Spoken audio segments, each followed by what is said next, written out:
Hello guys, स्वागत है आप सबका मेरे चैनल पर। सबसे पहले आप वीडियो को लाइक कर देना और अगर आप चैनल पर पहली बार आए हैं तो याद से चैनल को सब्सक्राइब भी कर दीजिएगा और बेल आइकन भी ऑन कर दीजिए ताकि मैं जब भी वीडियोस अपलोड करूं तो आपको सबसे पहले नोटिफिकेशन मिल जाए। तो चलिए वीडियो को स्टार्ट करते हैं। तो अब तक हमने देखा कि ली ह्यून कहता है कि मॉन्स्टर्स बनाए जाते हैं और एक बुरे इंसान के साथ रहने से दूसरा नॉर्मल पर्सन भी एक मॉन्स्टर बन जाता है और शायद मिन के साथ भी ऐसा ही हुआ होगा। तो हम देखते हैं कि मिस टा ली ह्यून को किस कर लेती है, बट मिस टा को अपनी मिस्टेक रियलाइज होती है। तो वो एक्सप्लेनेशंस में कुछ भी बोली जा रही थी तो वो ऑकवर्ड हो जाती है और बात को पलटने की कोशिश करती है, बट ली ह्यून हंसने लगता है और फिर ली ह्यून को टेबल पर एक डायरी दिखाई देती है। ली ह्यून देखता है कि ये तो ऑफिसर जिनसुक की मिसिंग नोटबुक है। तो ली ह्यून खुश हो जाता है ये सोचकर कि शायद जून यंग ने उसके मैसेज का रिप्लाई दिया। बेसमेंट में ली ह्यून डायरी, न्यूज़पेपर कटिंग्स और इल्जू की हिडन बैंक अकाउंट पासबुक को देखकर कहता है कि अब चाहे एंड जो भी निकले और मुझे जो भी पता चले, मैं अब इससे और नहीं भागूंगा और किलर का पता करके ही रहूंगा। ली ह्यून मिस टा को नोटबुक दिखाकर कहता है कि लगता है कि जून यंग यहाँ आया था। जून हो अपने घर वेजिटेबल्स काटता हुआ ली ह्यून के घर की तरफ देखकर हंसता है। नेक्स्ट मॉर्निंग ली ह्यून और मिस टा नोटबुक में केस के अकॉर्डिंग एक स्मॉल विलेज होम पहुंचते हैं जहां पर 1993 में एक फैमिली और उनके 13 वर्कर्स रातों रात गायब हो गए थे। ली ह्यून कहता है कि ये केस हमें जून यंग के बारे में बहुत कुछ बताएगा क्योंकि इस नोटबुक के जरिए वो मुझे बताना चाहता है कि वो कौन है और उसकी कहानी कहां से शुरू हुई थी। घर में एंटर करते ही मिस टा को एक औरत दिखती है तो वो डर जाती है और ली ह्यून को बताती है कि मुझे भूतों से डर लगता है। जिस रूम में ये दोनों एंटर करते हैं उसकी दीवार पर एक पिक्चर बनी थी। ली ह्यून बताता है कि ये पर्गेटोरी है। कैथोलिज्म में माना जाता है कि हेवन में जाने से पहले इंसान को इस जगह पर रहना पड़ता है ताकि वो अपने पाप धो सके। ली ह्यून हथौड़े से दीवार को तोड़ने लगता है। दूसरी तरफ लॉय जंग को अपने अंकल का मैसेज आता है जो उसे बताते हैं कि वो बच्चा दरवाजे तक पहुंच चुका है, पर इसका क्या मतलब था ये आपको आगे समझ आएगा। तो अब ली ह्यून को दीवार के पीछे एक दरवाजा मिलता है जिसके पीछे एक कॉफिन रखा था और उसमें स्केलेटन था। ली ह्यून गैस करता है कि शायद बॉडी को यहाँ छुपाने का मकसद इसे मेमोरी से इरेज कर देना था। ली ह्यून स्केलेटन के बोन स्ट्रक्चर को देखकर बताता है कि ये स्केलेटन किसी फीमेल का है और इसके गले में पड़े नेकलेस से पता लगता है कि ये क्रिश्चियनिटी में बिलीव करती थी और कैथोलिज्म के अकॉर्डिंग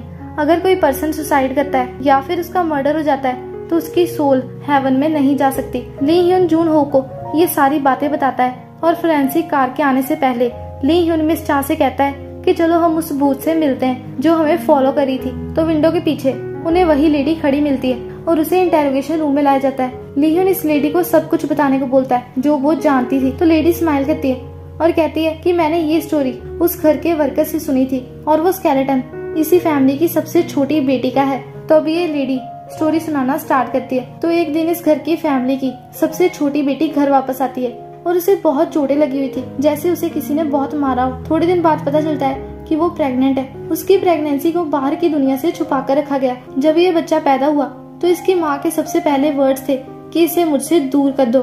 प्रेजेंट में मिस टा इस लेडी से पूछती है कि क्या उस लड़की का रेप हुआ था, पर ये लेडी कोई जवाब नहीं देती और स्टोरी कंटिन्यू करती है। तो वो बताती है कि इस बच्चे को फैमिली का नाम नहीं दिया गया और उसे घर में बंद करके रखा गया। ये लेडी ली ह्यून की तरफ देखकर कहती है कि वो बच्चा दूसरों से अलग था। इस बच्चे की पूरी फैमिली, उसकी मदर और सब बहुत नफरत करते थे, पर उन्हें इससे डर भी लगता था।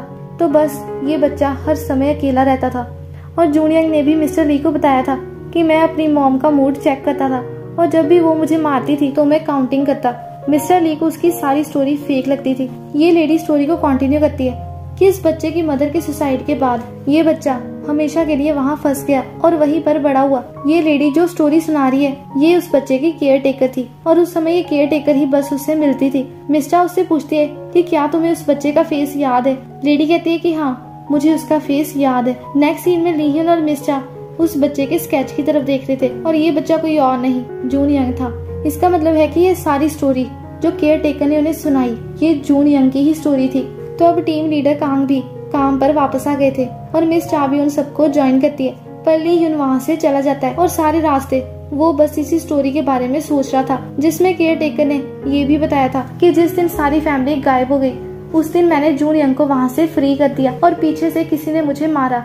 शायद वो जून यंग ही था और मैं बेहोश हो गई, पर जब मुझे होश आया तो मेरे सब तरफ बस डेड बॉडी सी पड़ी हुई थी। लीहुन इस सारी सीन को जून यंग के साथ इमेजिन करता है, जो उस समय इनोसेंटली ईवल लग रहा था। शायद लीहुन जून यंग को समझने की कोशिश कर रहा था। लैब में जून हो सारे स्केलेटन को रीअरेंज करता है और अपने ग्लव्स को उतार कर अपने हाथों से स्केलेटन को टच करके बोलता है कि हमें मिले बहुत साल हो गए मॉम। नाउ फाइनली हमें पता चलता है कि ये फोरेंसिक एक्सपर्ट जून हो ही जून यंग है। तभी पीछे से लॉयर जंग कहता है कि क्या ये मॉम और बेटे की रीयूनियन है। जूनो कहता है कि लीहुन बस यहाँ पहुँचता ही होगा, पर लीहुन को यहाँ बुलाने का तुम्हारा क्या रीजन है, तुम चाहते क्या हो मिन। तो लॉयर जंग कहता है कि आप क्या चाहते हो अंकल, आप उससे मिलते रहे, इसीलिए तो आपने उसके घर के पास रहना स्टार्ट कर दिया।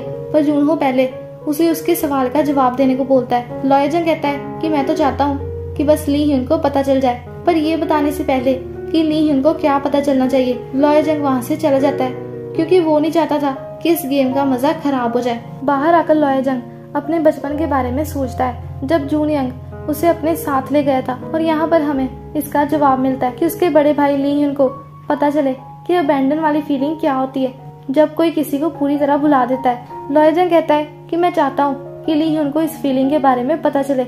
मैं उसे दिखाना चाहता हूँ कि जिस भाई को उसने छोड़ दिया था वो अब कैसा इंसान बन गया।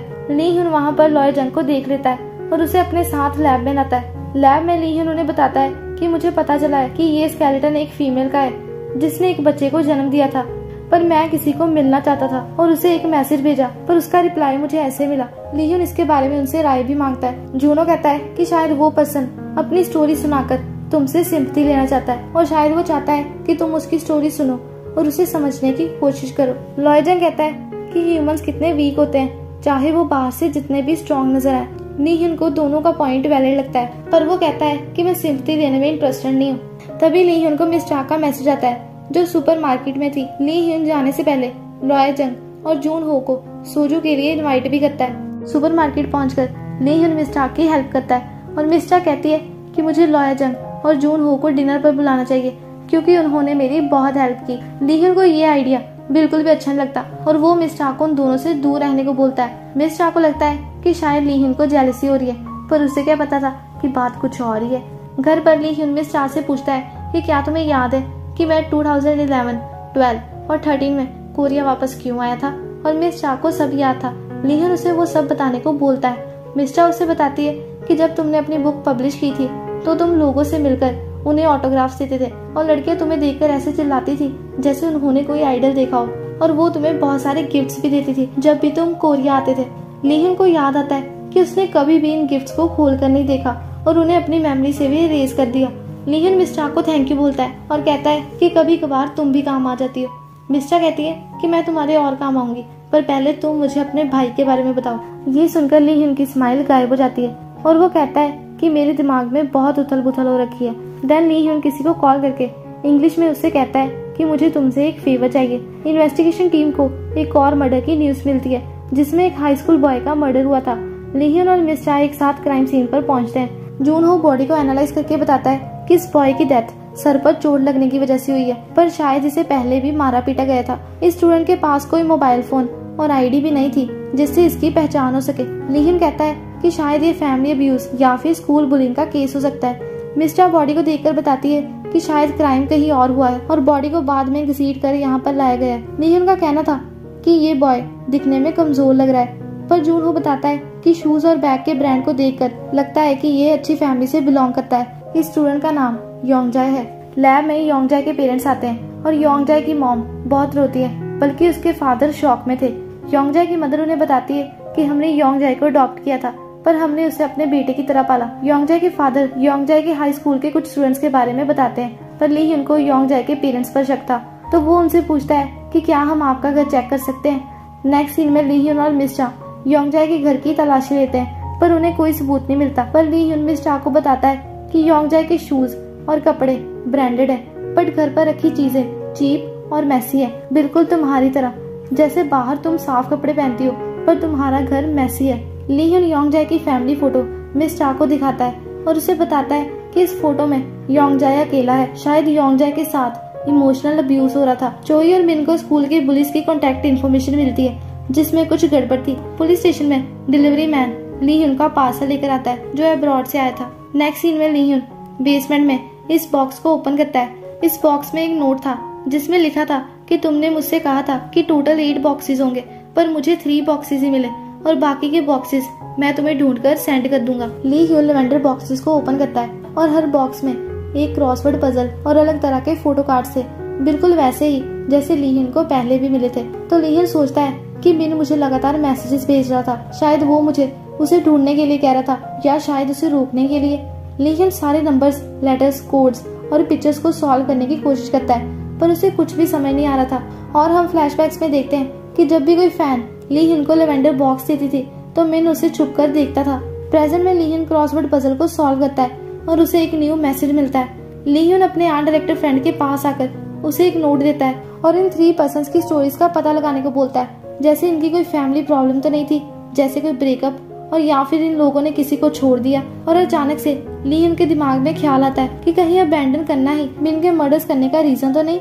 ली ह्यून अपने आर्ट डायरेक्टर को कहता है कि इन पर्सन्स को उन लोगों की फोटोज के साथ कंपेयर करके देखना जो मैंने तुम्हें दी थी। ली ह्यून अपने आर्ट डायरेक्टर फ्रेंड को ये भी पता लगाने को बोलता है कि इन 3 पर्सन्स में से कोई उन फोटोज वाले पर्सन्स को जानता है या फिर नहीं। इस काम के लिए आर्ट डायरेक्टर उससे एटलीस्ट 1 वीक मांगता है, पर ली ह्यून उसे सिर्फ 3 दिन देता है। काफी टाइम इंतजार करने के बाद इन्वेस्टिगेशन टीम को पुलिस मिल जाते हैं और वो उन्हें पकड़ने भागते हैं और 1 बाय 1 ये तीनों लड़के पकड़े जाते हैं। मिस चा को ये न्यूज मिलती है, पर वो कांग के साथ पुलिस स्टेशन जाने की बजाय कार से बाहर निकल जाती है और योंग जाए के घर के बाहर आकर खड़ी हो जाती है, जहाँ पर ली ह्यून भी था। दोनों देखते हैं कि विक्टिम योंग जाए की फैमिली बहुत खुश है, तो ली ह्यून मिस चा से उन्हें इंटरव्यू करने के लिए पूछता है। सनवू और कांग स्कूल पुलिस को इंटेरोगेट करे थे, जो अपना मुंह बंद ही रखते हैं, तो सनवू जोर से अपना लैपटॉप बंद करके उन्हें डरा देता है। इसके बाद ली ह्यून योंग जाए के पेरेंट्स को इंटेरोगेशन रूम में लाता है और उनके साथ उनका लॉयर भी आया था, जो कोई और नहीं लॉयर जंगी है। ली ह्यून योंग जाए के पेरेंट्स से स्टेटमेंट मांगता है कि जिस दिन योंग जाए का मर्डर हुआ था उस दिन आप दोनों कहाँ थे, क्योंकि आप लोग जिस दिन लैब में आए थे उस दिन आपके कपड़े और आपको देखकर ऐसा नहीं लग रहा था जैसे आपको सारी रात अपने मिसिंग बेटे की चिंता हो रही हो, और आप लोग अपने बेटे योंग जाए की बॉडी को देखकर ओवर एक्टिंग करे थे, और आपने योंग जाए के होम रूम टीचर को भी पुलिस के अगेंस्ट कंप्लेंट करने से रोक दिया था। हमें आप दोनों की कॉल रिकॉर्डिंग से पता चला है कि आपने सारी रात एक बार भी अपने बेटे को कॉल नहीं की, जिसे आपने इतने प्यार से पाला, क्योंकि आपको पता था कि वो मर चुका है। और सच ये है कि आप योंग जाए की अडॉप्शन कैंसिल करना चाहते थे। क्या तुम लोग ये चाहते थे कि योंग जाए मर जाए? योंग जाए की मॉम कहती है कि चलो एक पल के लिए हम ये मान लेते हैं, पर तुम्हारे पास क्या सबूत है? दूसरी तरफ इन्वेस्टिगेशन टीम को सीसीटीवी फुटेज मिल जाती है जिसमें पुलिस योंग जाए को मार रहे थे, और वहीं से एक पर्सन भी गुजरता है। और अब हम पूरा सीन देखते हैं जिसमें ये पर्सन योंग जाए की मॉम है। इन दोनों का आई कांटेक्ट भी हुआ था, पर योंग जाए की मॉम अपने बेटे को बचाने की बजाय वहाँ से चली जाती है। इंटेरोगेशन रूम में लॉयर जंग ली ह्यून से कहता है कि तुम इस बात को साबित कैसे करोगे, और अगर ये साबित भी हो गई फिर भी योंग जाए के पेरेंट्स ने उसे डायरेक्टली नहीं मारा, बेशक उन्होंने उसे छोड़ दिया। बाहर लॉयर जंग उनसे कहता है कि एटलीस्ट आपको मुझे तो सच बता देना चाहिए, क्योंकि लॉयर अपने क्लाइंट के सीक्रेट्स को सीक्रेट ही रखता है। So please tell me. Youngjae के पेरेंट्स उसे सारा सच बता देते हैं। ली ह्यून के आर्ट डायरेक्टर फ्रेंड ने ये पता कर लिया था कि जो डेड बॉडीज ट्रांसपोर्ट होती थी उसका असली किलर कौन है, और वो ये एनवेलप ली ह्यून को देता है। ली ह्यून उससे पूछता है कि क्या तुमने खुद एनवेलप खोलकर देखा? तो आर्ट डायरेक्टर कहता है कि नहीं, क्योंकि मुझे डर लग रहा था। ली ह्यून एनवेलप लेकर वहाँ से जाने लगता है, पर फिर वो रुक जाता है। लैब में लॉयर जंग योंग जाए की बॉडी के पास खड़ा उससे कहता है कि तुम्हारे पास वो लोग हैं जिन्होंने तुम्हें छोड़ दिया, जैसे तुम्हारे पेरेंट्स और फ्रेंड्स, पर ऐसा कोई पर्सन नहीं है जो तुम्हें याद करेगा, बट मैं तुम्हें हमेशा याद रखूंगा। तभी जून हो वहाँ लॉयर जंग को देख लेता है। घर पर योंग जाए की मॉम को एक मेल मिलती है जिसमें एक कार्ड था जो पहले वाले कार्ड से मिलता था, जो ली ह्यून और पहले वाले विक्टिम्स को मिले थे। दूसरी तरफ ली ह्यून एनवेलप को खोलकर देखने वाला था, पर उसका डर उसे रोक लेता है, और उसे ये डर था कि कहीं ये किलर उसका छोटा भाई मिन्ना हो। तो इसके बाद की स्टोरी मैं आपको नेक्स्ट वीडियो में बताऊंगी। तो मिलते हैं नेक्स्ट वीडियो में। Bye bye, see you again. Out of your mouth, you wish you were someone else. I'm